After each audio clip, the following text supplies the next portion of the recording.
We just got back from our Reformation conference in Mexico. This was the first time I've been able to physically visit them face to face in 3 years. I couldn't go in 2020 because of COVID. Couldn't go last year because of my cancer. So it was really exciting to get to see our brothers and sisters there face to face this year. I was very grateful that my health held out during our time there, especially since I had COVID a few weeks before the trip. This year, I had a traveling companion in the person of our newest board member of Westminster Biblical Missions, Jose Fabila.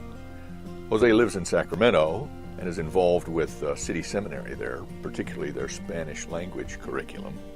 But his roots are in Mexico. Since Jose speaks fluent Spanish and loves to talk and loves to eat Mexican food, his presence on this trip was invaluable. He was also able to share with Misael Custodio, the rector of the Seminario Teológico Juan Calvino, the John Calvin Theological Seminary there in Mexico City, his work with the Spanish language Reformed Seminary of the Americas.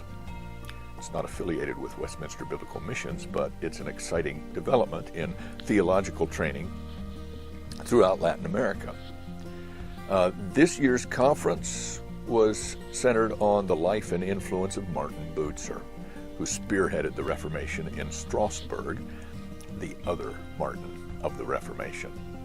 So many of the issues that Martin faced in his day are still remarkably pertinent to what we are facing here today.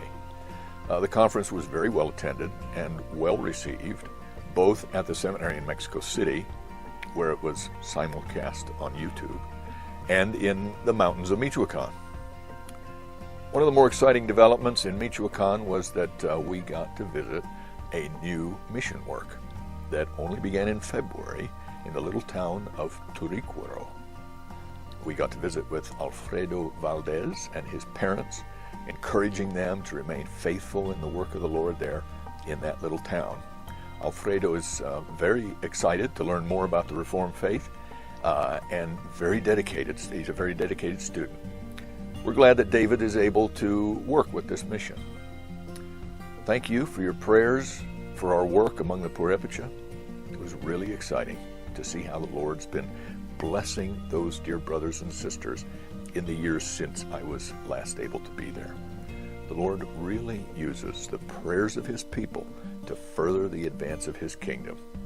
I'd ask you to continue to be faithful in your prayers for us and the brethren there in Mexico, and thank you for staying faithful to the Lord in whatever corner of His kingdom He has placed you.